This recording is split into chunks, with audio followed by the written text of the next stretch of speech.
ایک اللہ کے بندے نے یہ بات کہی کہ بری ذات عزت تہمت ضد و جنس، کہ اللہ کی ذات پاک ہے ضد سے بھی اور جنس سے بھی، یعنی اللہ کے مقابل کی کوئی طاقت نہیں ہے. جیسے آگ پانی کے مقابل میں ہوتی ہے کہ اللہ کے مقابل کی کوئی طاقت نہیں ہے، اور اللہ کی طاقت کے جیسی بھی کوئی طاقت نہیں ہے. ضد اور جنس، ہاں، اس سے اللہ کی یکتائی، اس کی فردیت ظاہر ہوتی ہے کہ وہ اپنی شان بان کے ساتھ اکیلا ہے. لیس کمثلہ شیء، کہ اس کے جیسا کوئی نہیں.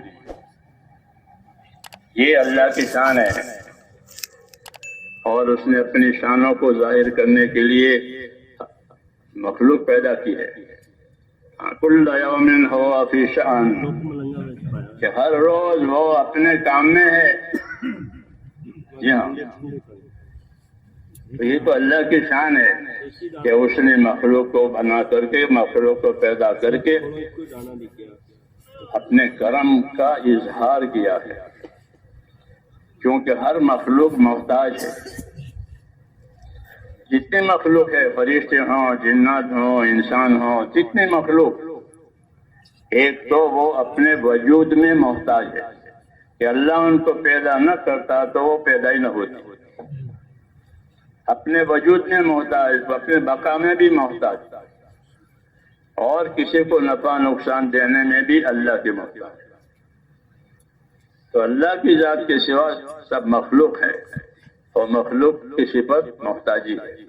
اس لیے اللہ تعالیٰ نے اپنے کرم کا اظہار کیا ہے مخلوق کے لیے، کہ مخلوق اللہ کے کرم سے فائدہ حاصل کرتی ہے.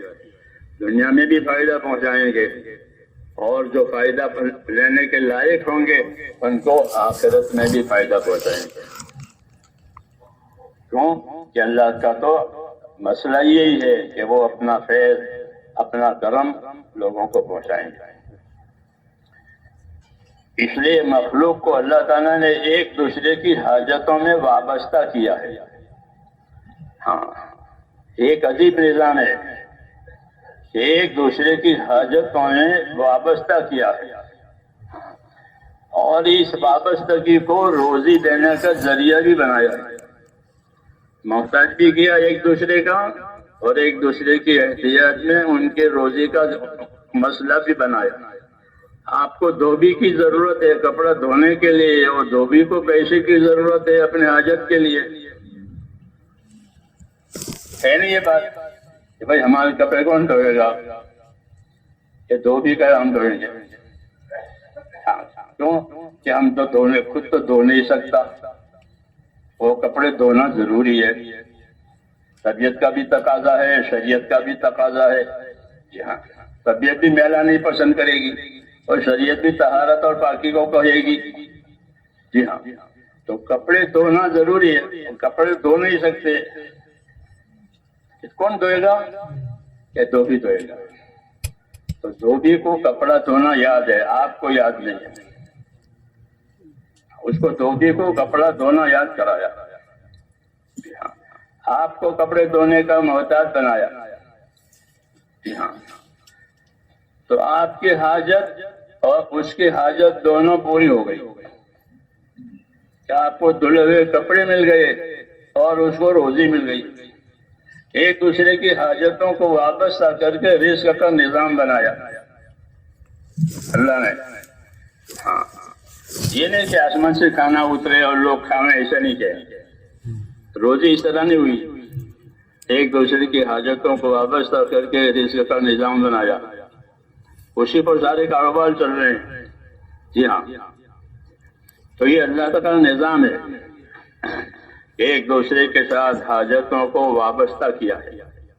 ہاں، ایک دوسرے کے ساتھ حاجتوں کو وابستہ کرنے میں پھر ہم کو ہدایتیں دی ہیں کہ آپس کی حاجتوں میں، آپس کی ضرورتوں میں، آپس کے تعلقات میں تمہیں کیسا رہنا ہے.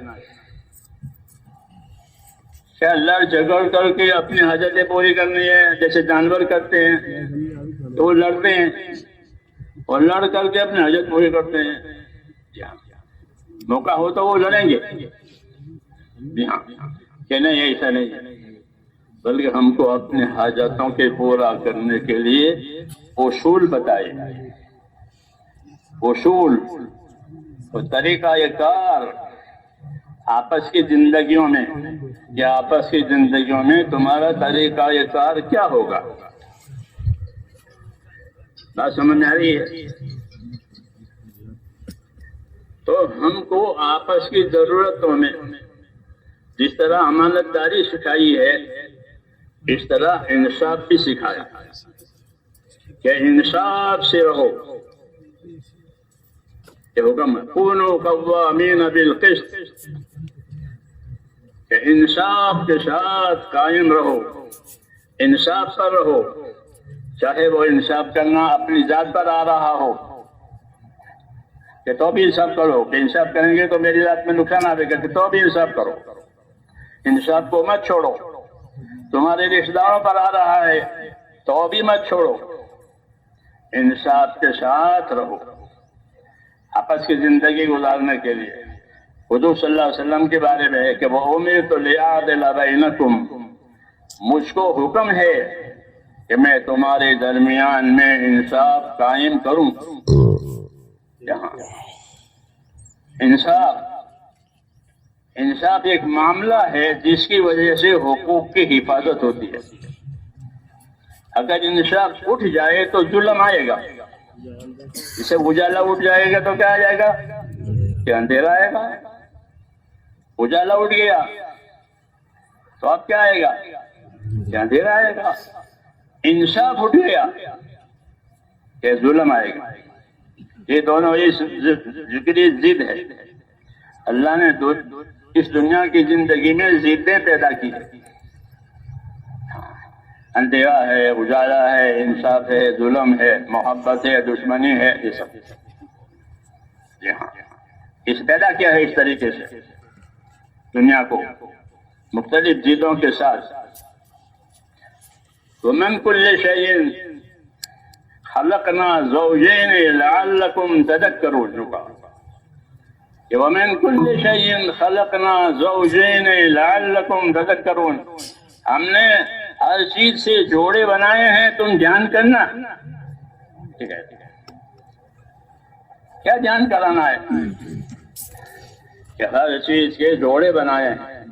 جوڑے دو قسم کے ہوتے ہیں، ایک جوڑے جنس کے، جیسے مرد عورت ایک ہی جنس ہے، یعنی انسان ہے، یہ بھی انسان ہے، یہ بھی انسان ہے، تو یہ جوڑے جنس کے ہیں۔ اور ایک جوڑے بازی قسم وہ ہے جو ایک دوسرے کی ضد ہے، یہ اندھیرا اجالا، یہ بھی جوڑا ہے اس کا۔ دشمنی دوستی، دشمنی دوستی، یہ بھی جوڑا ہے جی ہاں، مگر یہ جوڑا ضد کا جوڑا ہے کہ وہ ایک دوسرے کی کاٹ ہے جی ہاں، کہ اندھیرا ہوگا تو اجالا نہیں ہو سکتا، اجالا ہوگا تو اندھیرا نہیں ہو سکتا، انصاف ہوگا تو ظلم نہیں ہو سکتا، ظلم ہوگا تو انصاف نہیں ہو سکتا۔ ایسا پیدا کیا ہے، یہ کہا وَمِن كُلِّ شَيْءٍ خَلَقْنَا زَوْجَيْنِ لَعَلَّكُمْ تَذَكَّرُونَ، کہ ہم نے ہر چیز کے جوڑے بنائے ہیں، تم کو دھیان کرنا پڑے گا۔ کیا دھیان کرنا پڑے گا؟ کہ تمہیں دھیان کرنا پڑے گا کہ اس جوڑے میں سے کون سی چیز ہمیں رکھنی ہے۔ اگر تم اس کو نہیں رکھو گے تو دوسرا جوڑا آ کے کھڑا ہو جائے گا۔ جیسے انصاف کرنا ہے، انصاف نہیں کرو گے تو انصاف کا جوڑا ظلم ہے، انصاف کا جوڑا ظلم، کہ انصاف نہیں کرو گے تو ظلم آ کے کھڑا ہو جائے گا، اجالا نہیں کرو گے تو کہ اندھیرا آ کے کھڑا ہو جائے گا۔ ہاں یہ جوڑے کے لیے بتایا کہ اس طرح ہم نے دنیا میں جوڑے بنائے ہیں، تم دھیان کرنا۔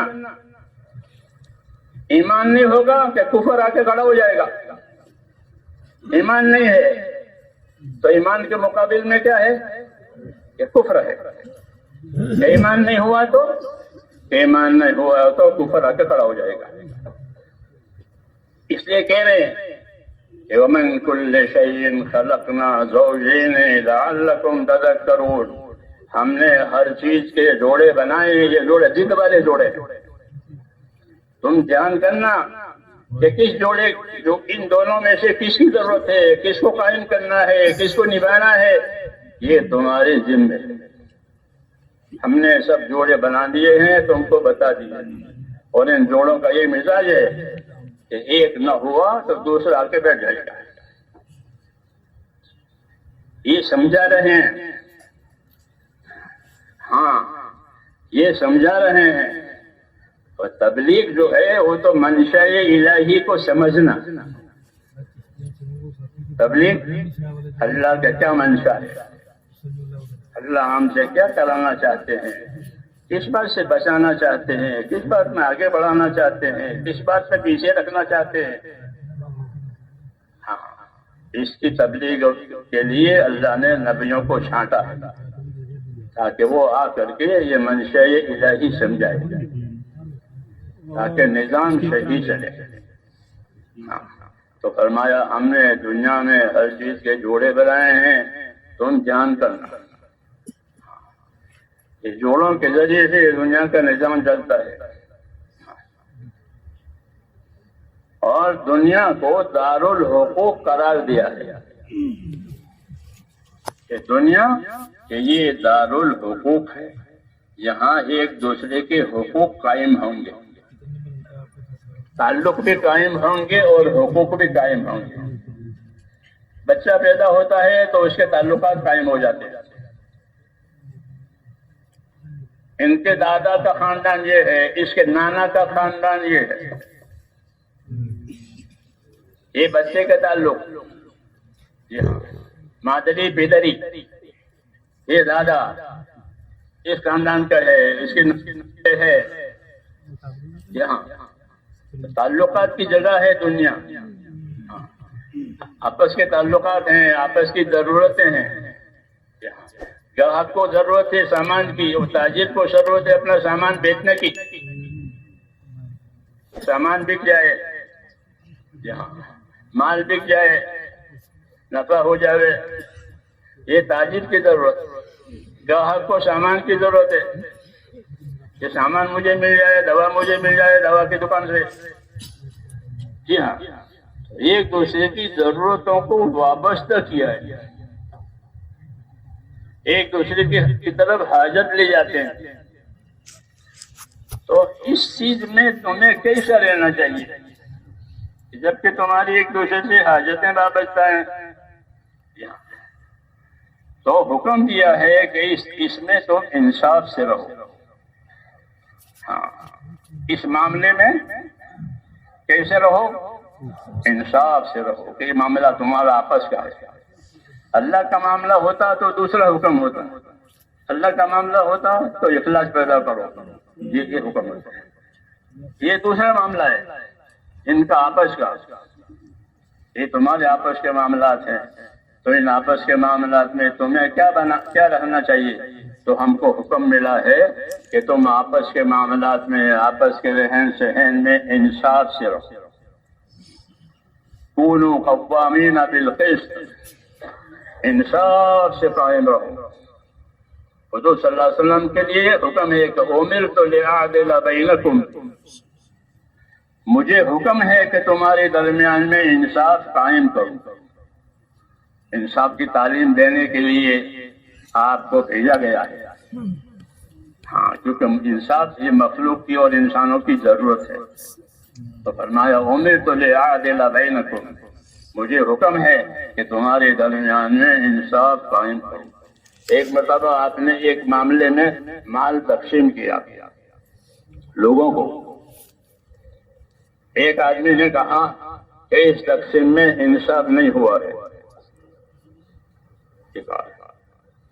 کہ اس تقسیم میں انصاف نہیں ہوا۔ حضور صلی اللہ علیہ وسلم پر یہ بات بہت بھاری، کہ آپ کو تو انصاف کا حکم آسمان سے آیا ہے کہ امرت لأعدل بینکم، مجھے یہ حکم کا تم انصاف ہے۔ اس نے کہا کہ اس معاملے میں انصاف نہیں ہوا، بے انصافی ہوئی ہے۔ تو آپ پر اس بات کا بہت بوجھ پڑا، اور فرمایا اِن لم أعدل فما العدل، علم عادل فمل عادل، میں ہی انصاف نہیں کر سکا تو کون انصاف کر سکے گا؟ کہ مجھ کو تو انصاف کرنے کے لیے بھی اور انصاف کی تعلیم دینے کے لیے بھی اور انصاف کی دعوت دینے کے لیے مجھے تو بھیجا ہے، سب کو پیدا کرنے والے نے مجھے بھیجا ہے، اور تم کہتے ہو کہ انصاف نہیں ہوا، تو فمن عادل علم عادل، کہ جب میں ہی انصاف نہ کر سکا تو کون انصاف کرے گا؟ تو یہ بات غلط تھی، مجھے کہنا یہ تھا کہ رسول صلی اللہ علیہ وسلم کو اللہ تعالیٰ نے یہ تعلیم دی ہے، کیونکہ دنیا ہے اور یہ حقوق کی جگہ ہے، اور حقوق کی سلامتی کے لیے یہی راستہ ہے کہ انصاف قائم کرو۔ انصاف کی محسوس شکل میزان ہے، ترازو، وَوَضَعَ الْمِيزَانَ، اللہ نے ترازو اتاری کیوں کرے؟ کیونکہ ترازو سے برابری ہوتی ہے، کم زیادہ کی خبر ہوتی ہے، یہ کم ہوا یہ زیادہ ہوا، تو ترازو جو ہے وہ ایک محسوس شکل ہے انصاف کو قائم کرنے کی، کہ دونوں پلے برابر ہوں۔ تو کہا وَوَضَعَ الْمِيزَانَ، اللہ نے میزان اتارا، ترازو اتارا ہے، تولنے کی تعلیم دی ہے، کیونکہ تولنے میں برابری کا اندازہ ہو جاتا ہے کہ یہ برابر ہے، ایک دوسرے کے ساتھ ہے۔ تو میں نے کہا کہ آپس کی زندگیوں میں سلامتی لانے کے لیے، اس طرح نجات لانے کے لیے ایمان ضروری ہے، اتباع ضروری ہے، اس طرح آپس کے حقوق کی سلامتی کے لیے انصاف ضروری ہے۔ انصاف ہوگا تو آپس کے حقوق کی سلامتی ہوگی۔ انصاف کی تعبیر یہ ہے کہ جو اپنے لیے پسند کرو وہی دوسرے کے لیے پسند کرو، جو اپنے لیے ناپسند کرو وہ دوسرے کے لیے ناپسند کرو، یہ انصاف کی تعبیر ہے کہ جو اپنے لیے پسند کرو وہی دوسرے کے لیے، اور جو چیز اپنے لیے ناپسند کرو وہ دوسروں کے لیے بھی ناپسند کرو، ایک معیار دیا۔ ہاں، ورنہ کہاں انصاف کی شرح کرا کریں گے، تو اس لیے یہ معیار دیا۔ ہاں، کہ جو تو اپنے لیے پسند کرے وہی اپنے بھائی کے لیے پسند کرے، جو تو اپنے ناپسند کرے وہ اپنے بھائی کے لیے بھی ناپسند کرے، تو مومن ہوگا، تو مومن ہوگا۔ ہاں، کہ تیرے ہاں ایمان بھی ہے، تیرے ہاں انصاف بھی ہے۔ تو اللہ تعالیٰ نے آپس کے حقوق کے لیے کچھ چیزیں طے فرمائی ہے، ان میں سے سب سے پہلے انصاف ہے، کہ انصاف سے رہو، کونوا قوامین بالقسط ولو علی انفسکم او الوالدین والاقربین، کہ انصاف کرو، چاہے انصاف کرنے سے نقصان تمہارے اوپر آتا ہو تو بھی کرو، تمہارے رشتہ داروں پر آتا ہو تو بھی کرو، مگر کرو انصاف اور رہو انصاف کے ساتھ۔ یہ کہ انصاف میں جو ہے سلامتی ہے، اس کی کہ حقوق کی، جذبات کی، سب چیزوں کی۔ اس لیے حضور کہ امرت لأعدل بینکم، مجھ کو حکم ہے کہ تمہارے درمیان میں انصاف قائم کرو۔ آپ کی پوری زندگی میں جس طرح دعوت ہے، تعلیم ہے، ایسے آپ کی پوری زندگی میں آپ نے ہر معاملے میں انصاف کا پہلو سکھایا، کیونکہ انصاف سے آپس کے حقوق کی سلامتی ہے، اور آپس کے حقوق کی سلامتی کی وجہ سے دنیا کا امن قائم ہوگا۔ اگر آپس کے حقوق مارے گئے تو ان میں فساد ہوگا، کہ حقوق کی پائمالی کی وجہ سے فساد ہوتا ہے، کہ ایک کا حق مارا گیا، ایک کو حق سے زیادہ مل گیا، کہ یہ ظلم ہے، یہ ظلم ہے کہ ایک کا مارا گیا ایک کو زیادہ مل گیا، کہ ایسا نہیں ہوگا، بلکہ ان کے درمیان میں انصاف کیا جائے گا، کس کا کتنا ہے۔ چنانچہ اللہ تعالیٰ نے مال پیدا کیا ہے حقوق کو ظاہر کرنے کے لیے، عام طور پر حقوق کا اظہار مالوں میں ہوتا ہے، تو مال کو پیدا کیا، تو مال جس طرح حاجتوں کے پورا کرنے کے لیے ہے، اس طرح مال سے حقوق کا اظہار ہوتا ہے کہ اس کا اتنا ہے، اس کا اتنا ہے، اس کا اتنا ہے۔ کہ مال کو پیدا کیا ہے تاکہ حقوق کی محسوس ہو، ہاں مال کی وجہ سے۔ ویسے تو ہر چیز میں حقوق ہے، جی ہاں، لیکن مال میں خاص طور سے یہ ظاہر ہوتا ہے، امانت داری مال میں زیادہ ظاہر ہوتی ہے دوسری چیز کے مقابلے میں۔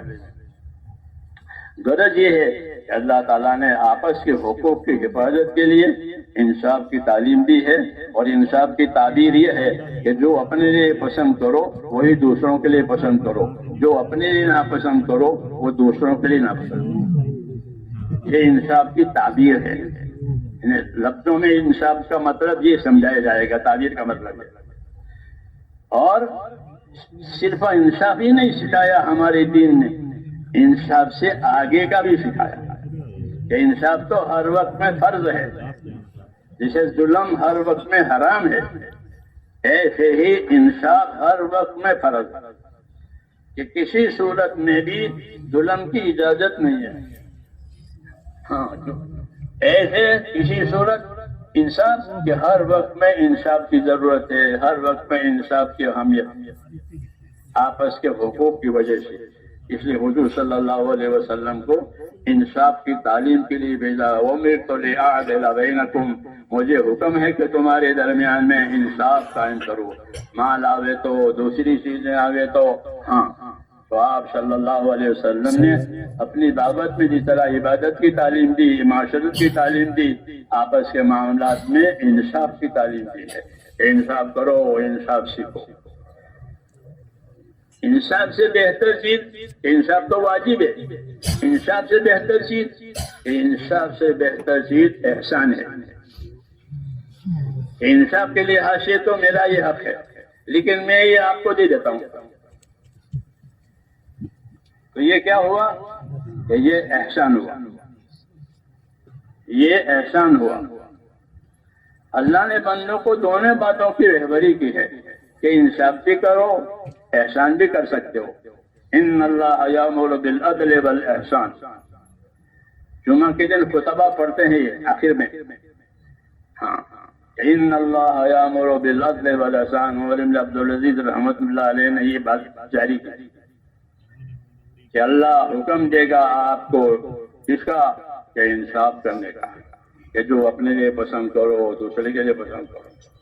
اور اس سے آگے اللہ تعالیٰ احسان کا حکم دیتے ہیں کہ انصاف میں تو اپنے حق کو لینا ہے، اور احسان میں اپنے حق میں سے دوسرے کو دینا ہے تو میرا لیکن میں دیتا ہوں۔ تو احسان سکھایا، اس کی مثال تول ہے۔ حضور صلی اللہ علیہ وسلم نے تولنے والے سے دو باتیں فرمائی۔ ایک آدمی اپنا سامان بیچ رہا تھا، جیسے پھیریے بیچتے ہیں اپنے چیزیں پھرتے پھرتے، تو وہ اپنا سامان بیچ رہا تھا، تو اس سے فرمایا کہ زن و ارج، زن و ارج، تول کے دے اور جھکتا دے۔ یہ تعلیم دی، نبی ہوتا ہے نا کہ نبی کے ذمہ ہے کہ تعلیم دے ان کو، تو نماز روزے کی بھی تعلیم دے گا، عبادت کی بھی تعلیم دے گا، معاملات کی بھی تعلیم دے گا۔ تو وہ بیچ رہا تھا اپنا سودا، تو اس سے فرمایا کہ زن و ارج، تول کے دے اور جھکتا دے۔ تول کے دینا فرض ہے، تول کے دینا فرض ہے، کیوں کہ پیسے لیے ہیں، 1 کلو چینی کے پیسے دکان والے نے لیے ہیں، تو 1 کلو چینی تول کے دینا اس پر فرض ہے۔ ہاں ہے نہیں یہ بات؟ ہاں تو پہلا حکم فرضیت کا ہے کہ زن تول کے دے، یہ فرض ہے، اور جھکتا دے۔ دوسرا حکم احسان کا ہے، تول کے نہ دے تو وہ گنہگار نہیں ہے، وہ جھکتا نہ دے تو وہ گنہگار نہیں ہے، لیکن تول کے دینا فرض ہے۔ تو اس کو دونوں باتوں کی تعلیم دی، فرضیت کی بھی تعلیم دی اور مستحب کی بھی تعلیم دی، کہ تول کے دینا فرض ہے، جھکتا دینا مستحب ہے۔ اسے آپ فرض بھی پڑھتے ہیں اور نفل عبادتیں بھی کرتے ہیں. جی ہاں، یہ فرض یہ تو اللہ کا حق ہے، وہ تو کرنا ہی پڑے گا. اس سے اوپر کے اوپر نوافل پڑھتے ہیں کہ ہمارے نفع کے لیے اپنے لیے جھکتا لے رہے ہیں کہ اللہ فرضوں کا بھی بدلہ دے گا، نفلوں کا بھی بدلہ دے گا. ہاں، تو حکم دیا کہ یہ جھکتا دے. کیوں کہ جھکتا دینا احسان ہے، اور اللہ دونوں باتوں کا حکم دیتا ہے. ان اللہ یامر بالعدل والاحسان، کہ اللہ تمہیں حکم دے گا انصاف کرنے کا، کہ انصاف میں سب کے حقوق کی رعایت ہے، اس لیے وہ فرض ہے. اور احسان میں ایک دوسرے کو اپنی طرف سے نفع پہنچانا ہے، کہ وہ ایک مستحب چیز ہے، نفع کی چیز ہے. کہ احسان کرو گے تو ہر آدمی اپنے احسان کا بدلہ دیکھے گا. کہ میں نے فلانے کے جیسا کتے کو پانی پلایا ہے تو وہ بھی آئے گا، کیوں؟ وہ بھی احسان ہے کتے کے ساتھ. اس لیے حکم ہے، اللہ حکم دیتے ہیں تو ان کو انصاف کرنے کا اور احسان کرنے کا. ان اللہ یامر بالعدل والاحسان، اس کو معاشرت کہتے ہیں. کہ آپس کی زندگیوں میں جو گزارا ہوتا ہے، اس گزارے میں یہ دو باتیں پیدا کرو کہ ایک دوسرے کے ساتھ انصاف سے رہو تاکہ کسی کے حق کی پائمالی نہ ہو، اور دوسرا کہ دوسرا احسان کرو کہ میری طرف سے اس کو نفع ہو جائے. یہ معاشرت کہلاتی ہے. اسلام میں معاشرت کی بنیاد احسان پر رکھی گئی ہے، اور معاملات کی بنیاد امانت داری پر رکھی گئی ہے. کہ تمہارے معاملات، تمہارا لین دین، خریدنا بیچنا، یہ امانت داری پر ہوگا. کہ معاملات کی بنیاد امانت داری ہے، اور معاشرت کی بنیاد احسان ہے. معاشرت یعنی آپس میں زندگی گزارنا، آپس میں جینا. کہ تمہارے آپس میں زندگی گزارنے کے لیے اصول کہ یہ ہے کہ احسان کے ساتھ رہو. سورہ نساء کی ایک لمبی آیت، اس میں احسان کی تعلیم دی ہے. وَاعْبُدُوا اللَّهَ وَلَا تُشْرِكُوا بِهِ شَيْئًا، یہ تو توحید ہوئی. ایک اللہ کی عبادت کرو، ایک اللہ کی عبادت کرو، اس کے ساتھ کسی کو شریک نہ ٹھہراؤ. یہ توحید. وَبِالْوَالِدَيْنِ إِحْسَانًا، اب آپس کی زندگی وہ ماں باپ سے شروع ہوتی ہے. وہ ماں باپ سے شروع ہوتی ہے، کیونکہ ماں باپ جو ہے وہ وجود میں آنے کا ذریعہ ہے. پیدا تو اللہ کرے گا، لیکن اس وجود کا اظہار ماں باپ سے ہوتا ہے. اس لیے اللہ تعالیٰ نے اپنے حق کے بعد ماں باپ کو گنا. جی ہاں، کہ ایک اللہ ہے، اس کے ساتھ تو توحید، کہ اس کے ساتھ کسی کو شریک نہ ٹھہراؤ. وَبِالْوَالِدَيْنِ إِحْسَانًا، اور ماں باپ کے ساتھ کیا کرو گے؟ کہ ماں باپ کے ساتھ احسان کا سلوک کرو. ہاں، کہ ان کا حق پڑا ہے تمہارے وجود کے دنیا میں آنے میں، کہ ان کی وجود کی وجہ سے تمہارا وجود ہے. تو ماں باپ کے ساتھ کیا کرو گے؟ کہ ماں باپ کے ساتھ احسان کرو. ان کی خدمت کرو، ان کی حاجت پوری کرو، ان کو راحت پہنچاؤ. ہاں، احسان. تو احسان کا سب سے پہلا حقدار وہ ماں باپ ہے. پھر ماں باپ کی وجہ سے جتنے تعلقات پیدا ہوں گے وہ سب احسان کے حقدار ہوں گے. وبالوالدین احسان، اور قرابت داروں کے ساتھ احسان کرو. وبذی القربی، ایک دادا کے اولاد ہے، قرابت دار ہیں، کہ ان میں بھی احسان جاری کرو. جی ہاں، یہ ایک دادا کے اولاد ہے. جی ہاں، ان کا اوپر کا دادا ایک ہے.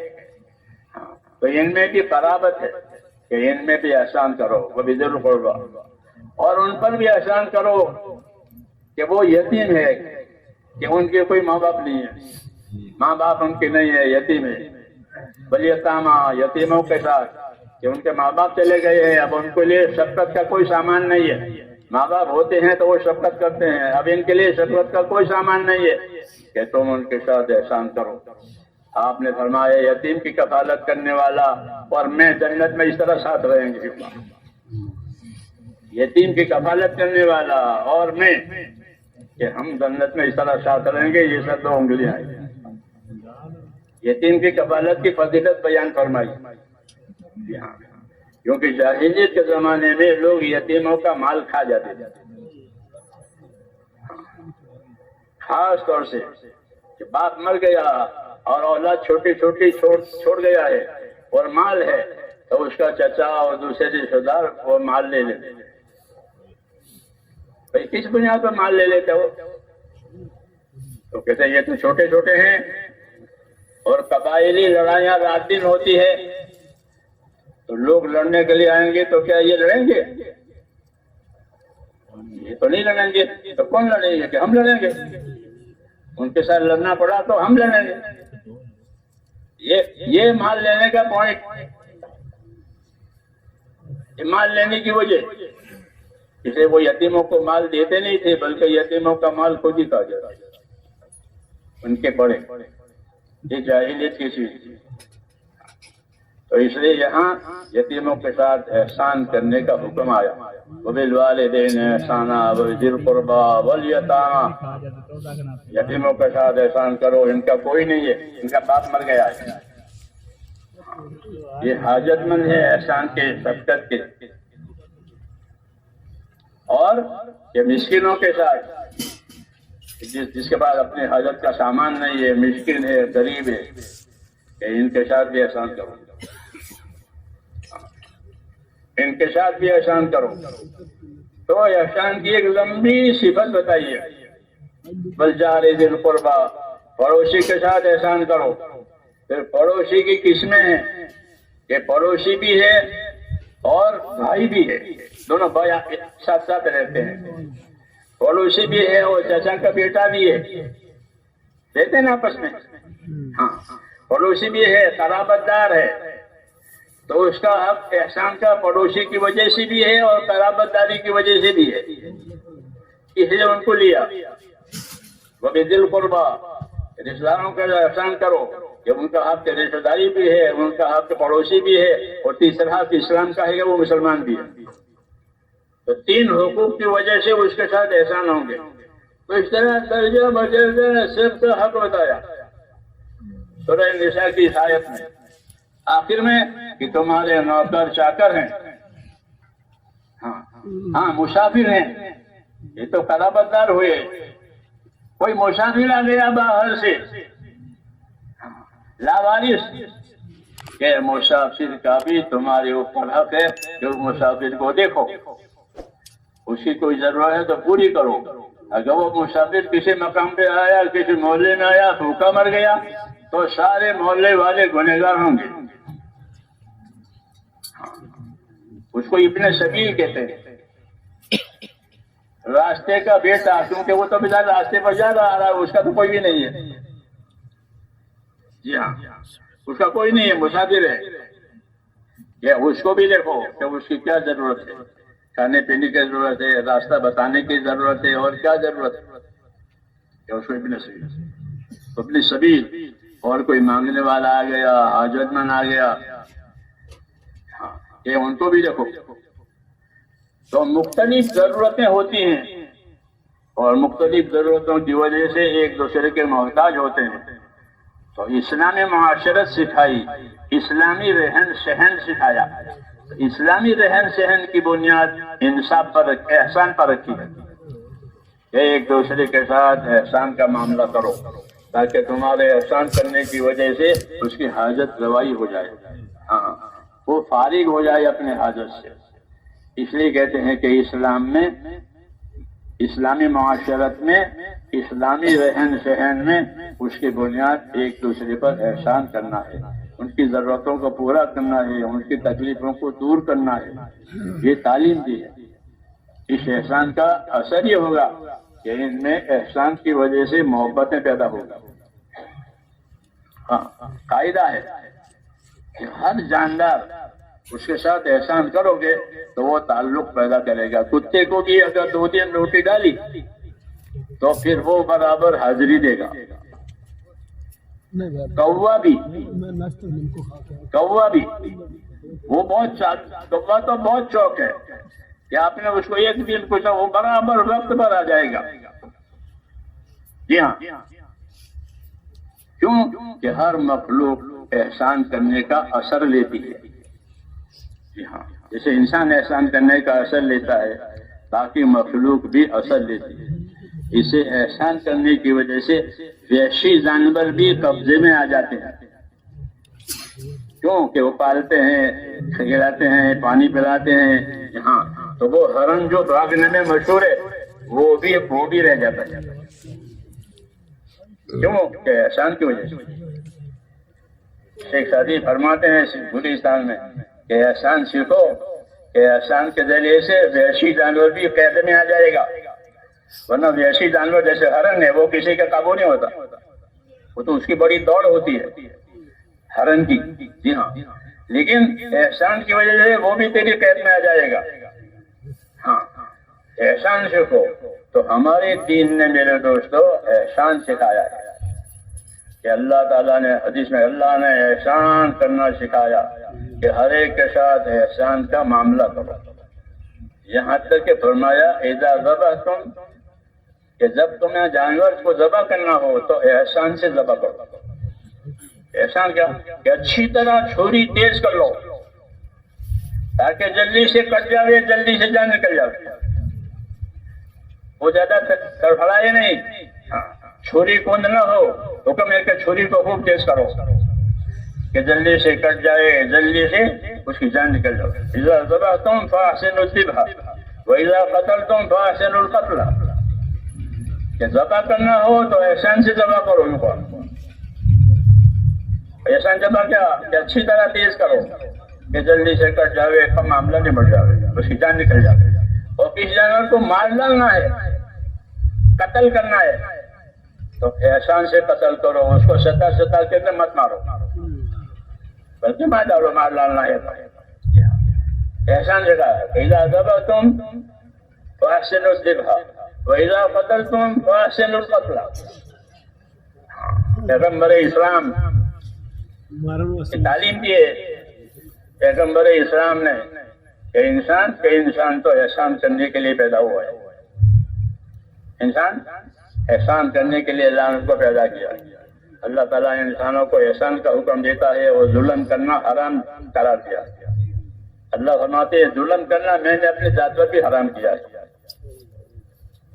ظلم کرنا میں نے اپنی ذات پر بھی حرام کیا ہے. ان اللہ لا یظلم مثقال ذرہ، ایک ذرے کے برابر بھی اللہ کسی پر ظلم نہیں کرتا. میں نے ظلم اپنی ذات پر بھی حرام کیا ہے اور بندوں پر بھی ظلم حرام کیا ہے کہ کوئی کسی پر ظلم نہ کرے. کیا کرے کہ انصاف سے رہے اور انصاف سے آگے احسان سے رہے کہ اپنی طرف سے ظلم بھی نہ کرے اور انصاف سے رہے کہ جو اپنے لیے پسند کرے وہی دوسرے کے لیے پسند کرے. یہ ہوا انصاف، یہ فرض ہے. اور اپنی طرف سے احسان کرے یہ ہوا استحباب، یہ مستحب ہے، یہ فضیلت کی بات ہے کہ اپنی طرف سے دوسروں کے ساتھ احسان کا سلوک کرو. دشمنی کسی نے کی ہے تو نبوت کے اخلاق یہ ہوتے ہیں کہ جو تیرے ساتھ دشمنی کرے تو اس کے ساتھ احسان کر. یہ نبوت کے اخلاق. جی ہاں، اس نے ظلم کیا ہے کہ اس کو ہم معاف کر دیں گے اور اس کے ساتھ سلوک کریں گے. ہاں، کہ اللہ تعالیٰ بدی کو بدی سے نہیں صاف کرتا بلکہ اللہ بدی کو نیکی سے صاف کرتے ہیں. جب بدی کے جواب میں نیکی آئے گی تو وہ بدی صاف ہو جائے گی. جیسے پاک پانی ناپاک چیز کو ختم کر دیتا ہے. اس کو اخلاق کہتے ہیں کہ معاشرت میں احسان ہوتے ہیں، معاشرت میں آپس میں اخلاق ہوتے ہیں. وہ یہی نبوت کی تعلیم ہوتی ہے کہ سب سے اونچے اخلاق نبیوں میں ہوتے ہیں. سب سے اونچے اخلاق نبیوں میں ہوتے ہیں. وہ اللہ کی صفتوں کا مظہر ہوتے ہیں. اور پھر نبیوں میں بھی سب سے اونچے اخلاق آپ کے ہیں. فَإِنَّكَ لَعَلَىٰ خُلُقٍ عَظِيمٍ. کہ آپ تو اخلاق کے بہت اونچے معیار پر ہیں. اخلاق کی تعلیم یہ نبیوں کے ذریعے سے ملتی ہے. اس میں انصاف بھی آتا ہے، احسان بھی آتا ہے، اپنی ذات کی طرف سے دوسروں کو فائدہ اور بھلائی پہنچانا بھی آتا ہے. اس لیے ان کی معاشرت بہتر ہو جاتی ہے۔ مدینہ منورہ میں جب حضور صلی اللہ علیہ وسلم والی معاشرت پھیلی تو وہ لوگ آپس میں پائی ہو گئے،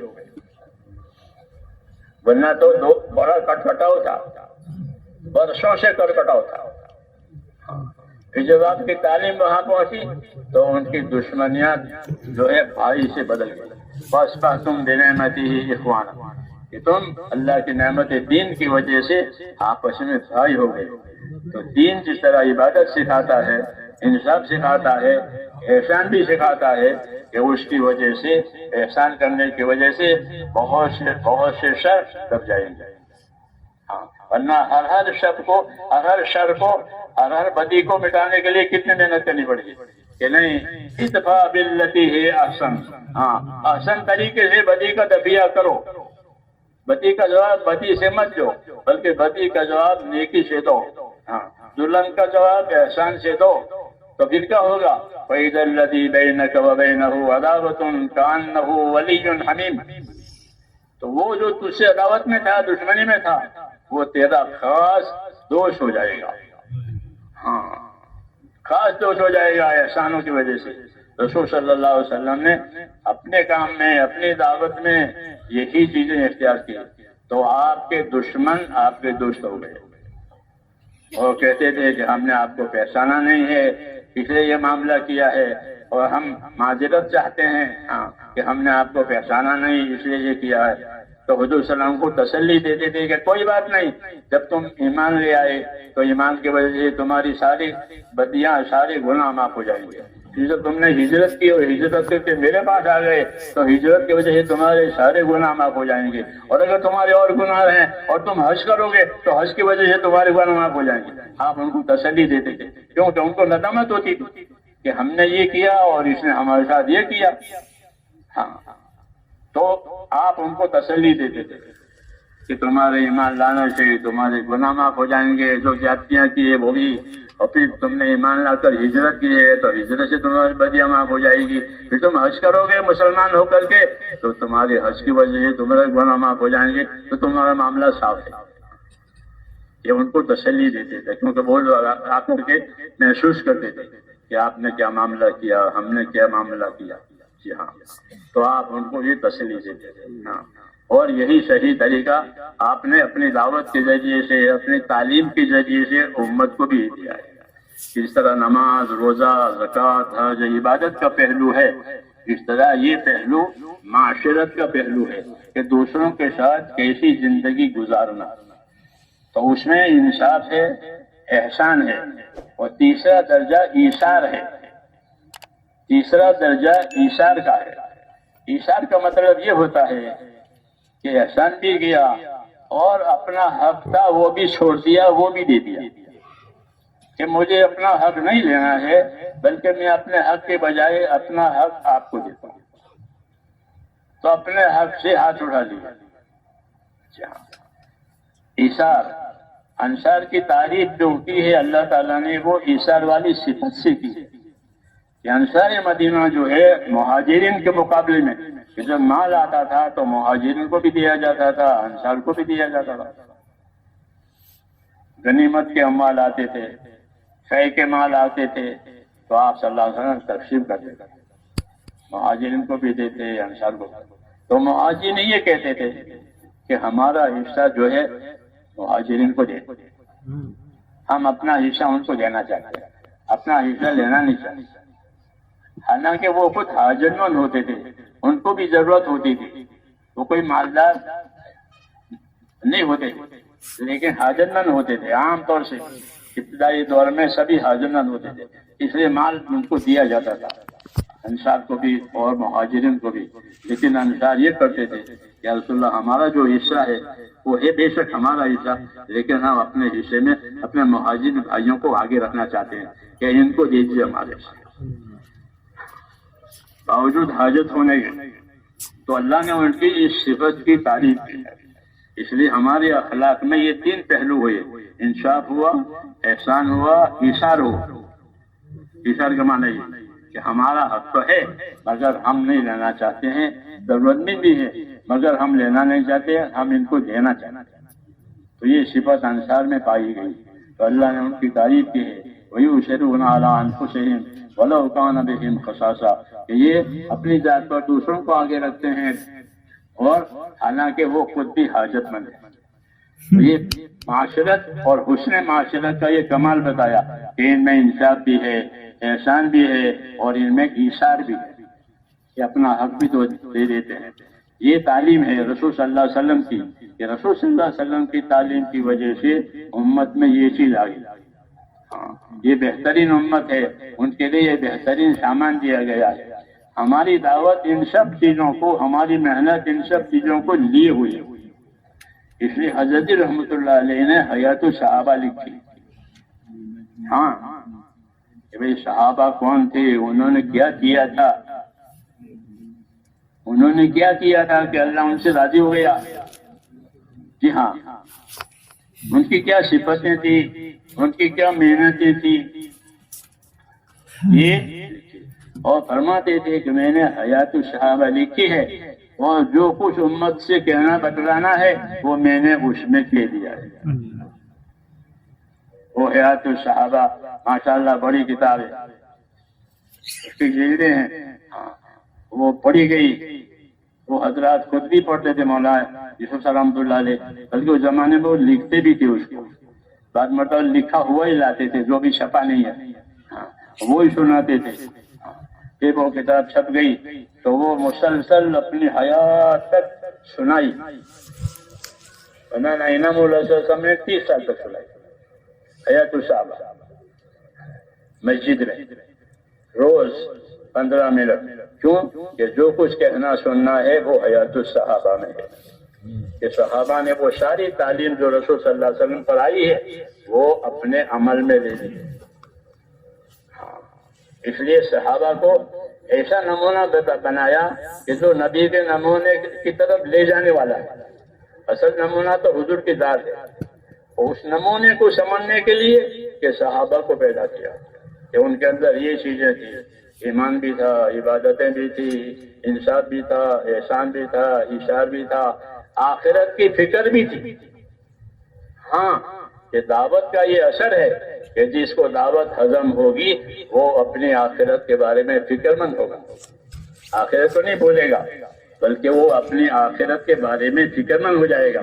کیوں کہ دین اور دعوت یہ تو آخرت بنانے کے لیے ہے، دنیا تو گزارے کے لیے، وہ تو گزر جائے گی، حاکم بن کے بھی گزرے گی، تاجر بن کے بھی گزرے گی، مزدور بن کے گزارا ہے۔ دنیا کے بارے میں یہ سبق دیا، یہ تو گزارا ہے، انما هذه الحیات الدنیا متاع، یہ دنیا یہ تو گزارے کا سامان ہے۔ پل پر آپ نے دیکھا کہ لوگ سائیکلوں پر گزرتے ہیں، لوگ رکشوں پر گزرتے ہیں، گاڑیوں پر گزرتے ہیں، لولے ہوتے ہیں وہ اپنے ہاتھ پاؤں سے گزرتے ہیں۔ جی ہاں، اپنے ہاتھ پاؤں سے گزرتے ہیں۔ یہ گزرنا ہے ایک کنارے سے دوسرے کنارے کی طرف۔ انما هذه الحیات الدنیا متاع، یہ تو گزارے کی جگہ ہے، یہاں یہ گزارے کا سامان ہے، گزرنا ہی گزرنا ہے، رہنا نہیں ہے۔ وَإِنَّ الْآخِرَةَ هِيَ دَارُ الْقَرَارِ، اور آخرت کیا ہے کہ آخرت تو دار القرار ہے، وہاں تو رہنا ہی رہنا ہے۔ ہاں یہ تعلیم دی ہے۔ فرعون کی قوم کا ایک آدمی جو ایمان لے آیا تھا اور اپنے ایمان کو چھپاتا تھا، جیسے ابوبکر ایمان لائے تھے شروع میں حضور پر، ایسے موسیٰ علیہ السلام کے معاملے میں ایک آدمی فرعون کی قوم کا وہ مومن تھا، مومن آل فرعون، خاندان تو فرعون کا اس کا بھی تھا، وہی ایک خاندان تھے، لیکن وہ اس خاندان میں سے موسیٰ علیہ السلام پر ایمان لایا۔ تو وہ اپنی قوم کو، اپنے خاندان کو سمجھاتا تھا کہ تمہاری حکومت ہے ٹھیک ہے، لیکن یہ گزارے کا سامان ہے، کہ تم حکومت کر کے گزر جاؤ گے، اس کو لینے جاؤ گے۔ انما هذه الحیات الدنیا متاع، یہ تو گزارے کا سامان ہے۔ وَإِنَّ الْآخِرَةَ هِيَ دَارُ الْقَرَارِ، اور آخرت کیا ہے؟ یہ دعوت کا مضمون ہے جو اس مومن نے دعوت دی ہے اپنے خاندان کو۔ وَإِنَّ الْآخِرَةَ هِيَ دَارُ الْقَرَارِ، کہ آخرت کہ وہ تو دار القرار ہے، وہاں سے کہیں قرار نہیں ہے، وہاں سے کہیں جا نہیں سکیں گے۔ پھر وہاں کا کیا نظام ہے دعا کا نظام سمجھایا، من عمل سیئۃ فلا یجزی الا مثلھا، اگر کوئی برائی کر کے کرائے ہے تو اس کا برائی کا بدلہ برابر برائی کے برابر ہی دیں گے، زیادہ نہیں دیں گے، زیادہ سزا نہیں دیں گے، جتنی اس کی بدی ہے اتنی ہی اس کی سزا ہے۔ اس معاملے میں اللہ انصاف سے کام لیں گے کہ اس کی بدی 1 کلو ہے تو 1 کلو سزا۔ من عمل سیئۃ فلا یجزی الا مثلھا، کہ جو بدی کرے گا تو اس کا بدلہ بدی کے مناسب ہی دیا جائے گا۔ ومن عمل صالحا من ذکر او انثی وهو مؤمن، اور اگر ایمان لائے ہیں مرد ہو تو ان کو اللہ بے حساب دیں گے، ان کو اللہ بے حساب دیں گے، ترغیب دے رہا ہے۔ اور یہی صحیح طریقہ ہے کہ خود ایمان لایا اور جو اپنے خاندان کو ایمان کی ترغیب دے رہا ہے، ہاں، تاکہ وہ ایمان سے اور ایمان سے مقابلہ نہ کرے بلکہ ان کی موافقت میں آ جائے ترغیب کی وجہ سے۔ تو یہ تو بیچ میں بات آ گئی، تو وہ اپنے خاندان کو یہ بتا رہا ہے کہ تمہارا جو سامان ہے وہ تو گزارے کا سامان ہے، وہ کوئی سزا لینے کا تھوڑا سامان ہے۔ ہاں، دعوت ہی سکھائے گی کہ دنیا کہ وہ تو گزارے کا سامان ہے، اس گزارے کے سامان میں کیسے رہو گے کہ انصاف سے رہو، احسان سے رہو، احسان سے رہو، تاکہ ایک دوسرے کے حقوق پائمال نہ ہوں بلکہ ایک دوسرے کے ساتھ احسان کرنے کی وجہ سے تمہاری معاشرت اور تمہارا رہن سہن بھائی چارہ والا ہو جائے۔ جیسے انصار مدینہ لڑتے تھے اور 2 بڑے گروپ تھے، خزرج اور اوس، ان کی لڑائی ختم نہیں ہوتی تھی، رسول صلی اللہ علیہ وسلم کے آنے سے ان کی لڑائی ختم ہو گئی اور وہ بھائی ہو گئے۔ یہ معجزہ ہے کہ وہ بھائی ہو گئے، فاصبحتم بنعمتہ اخوانا، کہ تم بھائی ہو گئے۔ یہ نبی کی دعوت کی یہ تاثیر ہے کہ اگر وہ دلوں میں اتر جاتی ہے تو دلوں کا میل نکل جاتا ہے، دلوں کے کینے نکل جاتے ہیں۔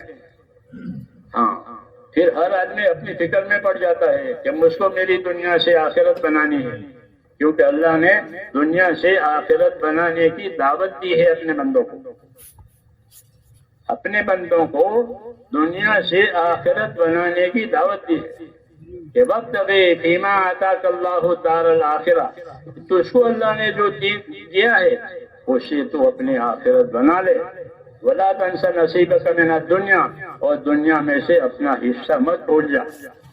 ہاں، کہ اپنا حصہ چھوڑ کے چلا گیا پیچھے کو کوئی نہیں پوچھے گا، پیچھے کوئی نہیں پوچھے گا، سب بھول جائیں گے۔ جب موٹا دفن ہو جاتا ہے اور اس پر مٹی ڈال دی جاتی ہے تو ایک فرشتہ مٹی لے کر کے یہ دفن کرنے والوں پر ڈالتا ہے کہ جاؤ اس کو بھول جانا، ہاں، کہ جاؤ اس کو بھول جانا، تو وہ دفن کرنے کے بعد اس کو بھول جاتے ہیں۔ بھولیں گے نہیں تو کب تک غم میں رہیں گے؟ ایک رحمت ہے کہ جاؤ اس کو بھول جانا، تو وہ اس کو بھول جاتے ہیں تاکہ ان کا غم کم ہو جائے۔ یہ تو ان کے لیے ہے کہ کسی بھول جانا، تاکہ غم کم ہو جاؤ، تو تمہارے غم سے کیا فائدہ ہوگا؟ کوئی زندہ ہو جائے گا؟ وہ نہیں ہوتا، تو جاؤ اس کو بھول جانا، ہاں، تاکہ تمہارے غم کم ہو جائے۔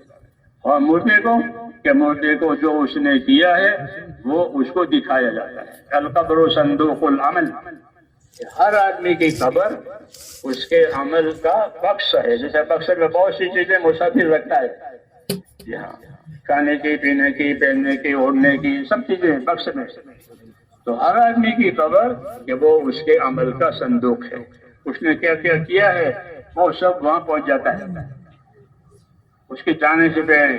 اور جب وہ اندر جاتا ہے تو وہ اپنی چیز پاتا ہے، نمازی نمازیں پاتا ہے، روزے والا روزے دیکھتا ہے، زکات والا زکات دیکھتا ہے، اپنی نیکی دیکھتا ہے، اور نیکی نہیں ہے دوسری جو ہے تو وہ بھی دیکھتا ہے۔ جی ہاں، یہ کیوں؟ تاکہ ہر آدمی اپنی آخرت کو سامنے رکھ کر زندگی گزارے اور دنیا سے اپنی آخرت بنائے۔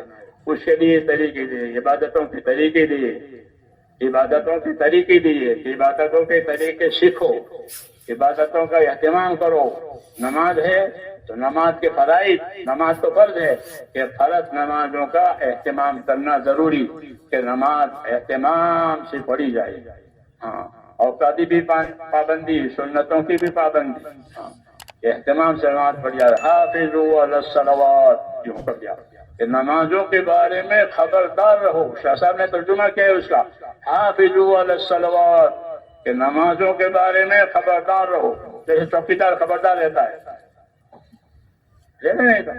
ہاں، اپنی چوکی میں رات ہو دن ہو وہ اپنی چوکی داری میں خبردار ہے۔ تو حافظوں کو یہ ترجمہ کیا، حافظوا علی الصلوات، اپنی نمازوں کے بارے میں خبردار رہو تاکہ یہ فوت نہ ہو جائے۔ اور حافظوں میں یہ بھی ہے کہ کوئی نماز ہمارے ذمے نہ رہے، جتنی فوت ہوئی ہے وہ سب پڑھ لے۔ ہمارے تبلیغ میں ہر ساتھی صاحب ترتیب ہونا چاہیے، صاحب ترتیب ہونا چاہیے کہ اس پر کوئی نماز باقی نہیں ہے، جو اپنی غفلت کے زمانے میں نہیں پڑھی تھی وہ بھی پڑھی، اگلی زندگی دیں گے تو اگلی نمازیں پڑھیں گے۔ یہ حافظوا علی الصلوات اس کا تقاضا ہے کہ نمازوں کی حفاظت کرو، یعنی نمازوں کے بارے میں خبردار رہو۔ تو نماز، ایسے ہی زکوٰۃ، یہ پائی پائی کی زکوٰۃ ادا کرے۔ حضور صلی اللہ علیہ وسلم جس طرح دعوت دیتے تھے اللہ کے راستے میں نکلنے کی، آپ فرائض کے ادا کرنے کی بھی دعوت دیتے تھے۔ حیات الصحابہ لکھا کہ آپ فرائض ادا کرنے کی دعوت دیتے کہ زکوٰۃ ادا کرو، اپنے مالوں کی زکوٰۃ ادا کرو، جیسا حکم ہے کہ اپنے مال کا 40واں حصہ زکوٰۃ واجب ہوتی ہے۔ آتوا ربع عشر اموالکم، اپنے مال کا 40واں حصہ حاضر کرو، یعنی ادا کرو، یہ زکوٰۃ ہے۔ تو اصل دعوت اسی کی ہے۔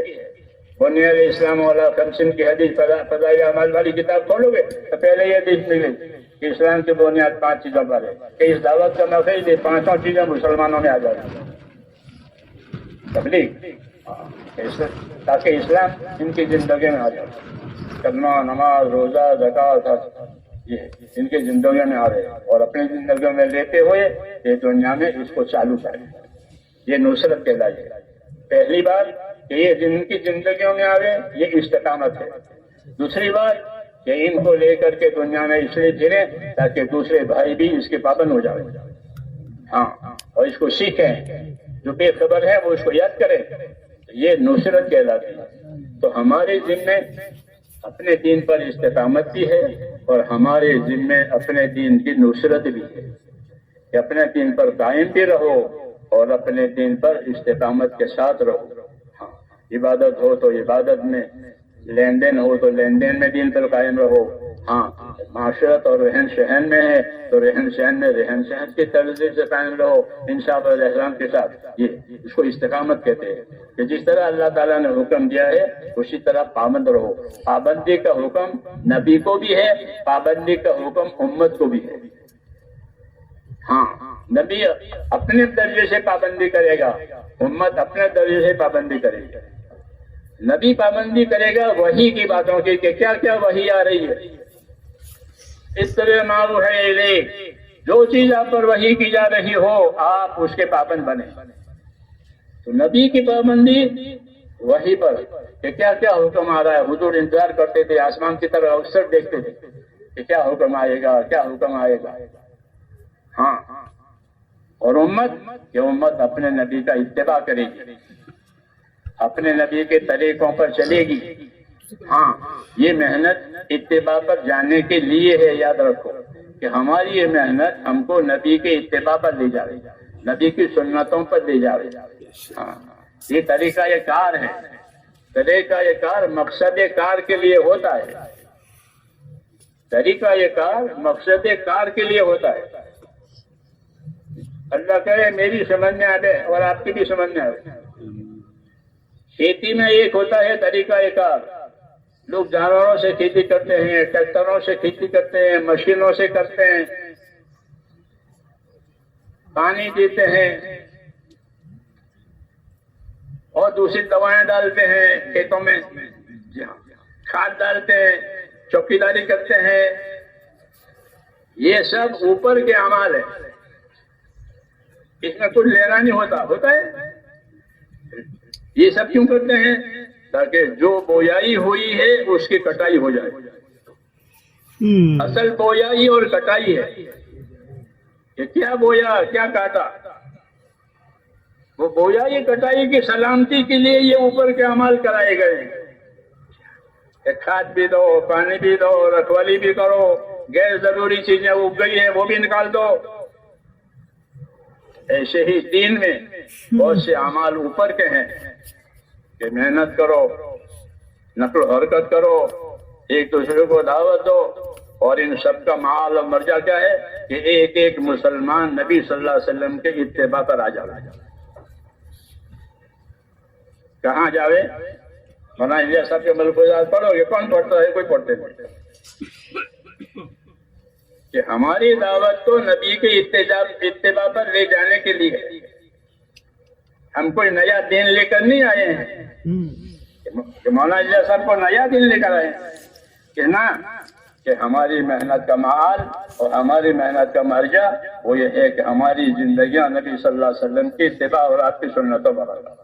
اور یہ ہر آدمی کے اپنے انفرادی زندگی میں دیکھی جائے گی کہ اس کی زندگی میں کتنی سنتیں ہیں، اس کی زندگی میں کتنا اتباع ہے. جیسے بازار میں تجارت تو سبھی کرتے ہیں، لیکن کون کتنا کمایا ہے وہ انفرادی طور پر دیکھتا ہے. یہی ہے نا دکانوں میں کہ کون کتنا کماتا ہے وہ انفرادی طور پر رکھتے ہیں. ورنہ کمانے کے لیے سب کی دکانیں کھلی ہوئی ہے، سب کاروبار کرتے ہیں. ویسے سب محنت کریں گے اور پھر دیکھیں گے کہ کس کی زندگی میں کتنا اثر آیا اتباع کا، کتنا اتباع کا اثر آیا. وہ اصل ہے. اس محنت کو نبی صلی اللہ علیہ وسلم کے اتباع پر لے جانے کے لیے کہ اللہ نے ایک ہی راستہ کھولا رکھا ہے، وہ نبی کی سنتوں کا. بس کہ اپنے نبی کی سنتوں پر آ جاؤ. تو اپنی انفرادی زندگی یہ سنتوں پر آنی چاہیے، اجتماعی زندگی نصرتوں پر آنی چاہیے. یہ ہمارا طریقہ ہے کہ ہماری اجتماعی زندگی نصرتوں پر. ہم اپنے دین کے ہر وقت مددگار ہیں، کہیں کا بھی تقاضا ہو ہم وہاں پہنچ جائیں گے. نصرت کرنی ہے. اور انفرادی زندگی میں یہ دیکھیں گے کہ صبح سے شام تک اور شام سے صبح تک نبی صلی اللہ علیہ وسلم کی کیا سنت ہے. عبادت میں، رہن سہن میں، لین دین میں، ایک دوسرے سے ملنے جلنے میں کیا کیا سنتیں ہیں کہ وہ زندگی میں آئے. اسی کا نام علم و ذکر ہے. اسی کا نام علم و ذکر ہے کہ علم و ذکر میں یہ دکھایا جائے گا یہ سنت ہے، یہ طریقہ ہے، اس کو سیکھو، اس کو اپنی زندگی میں لاؤ، اپنے بچوں کو بھی سکھاؤ، اور جو ناواقف ہیں ان کو بھی دعوت دو تاکہ وہ بھی سیکھیں. اس طرح اس محنت کو اتباع پر لے جانے کے لیے اللہ تعالیٰ نے چالو کی ہے کہ یہ محنت مسلمانوں کو اپنے نبی کے اتباع پر لے جانے کے لیے ہے. کوئی کسی سے حکومت لینی نہیں ہے، مالداروں سے مال نہیں لینا ہے، تاجروں سے تجارت میں حصہ نہیں کرنا ہے، کسی سے کچھ نہیں چاہا جاتا. ایک ہی بات ہے کہ ہم تو اس محنت کے ذریعے سے اپنے نبی کے نقش قدم پر چلانا چاہتے ہیں. یہ اصل مقصد ہے. ہاں، کیونکہ ہم تو مسلمان ہیں، ہم کو کون مسلمان بنائے گا؟ اللہ کا شکر ہے ہم تو خود پہلے سے مسلمان ہیں. پھر مسلمانوں کو کیا تبلیغ کرنی ہے کہ مسلمانوں کو تبلیغ اسلام کی اور نبی کے اتباع کرنی ہے. ورنہ وہ تو پہلے سے مسلمان ہے. تو اب رہ گئی بات اتباع کی. تو یہ دعوت اتباع کی ہے. اس لیے علم و ذکر جتنا بڑھے گا اتنی اتباع بڑھے گی. ہاں، یہ اصل چیز ہے. جیسے گاڑی کی پٹری ہے تو گاڑی چلے گی، پٹری نہیں ہے تو گاڑی دیر ہو جائے گی. اللہ مجھے اور آپ کو توفیق عطا فرمائے. اللہ سے توفیق بھی مانگنی ہے اور اپنی ذمہ داریاں بھی پوری کرنی ہے اور اللہ سے اچھا گمان رکھنا ہے. اللہ سے اچھا گمان رکھنا ہے کہ اللہ کا قاعدہ ہے کہ اِنَّا لَا نُضِيعُ أَجْرَ مَنْ أَحْسَنَ عَمَلًا. یہ اللہ کا شاہانہ کلام ہے کہ ہم اچھے عمل کرنے والوں کے اجر اور بدلہ کو کبھی برباد نہیں ہونے دیں گے.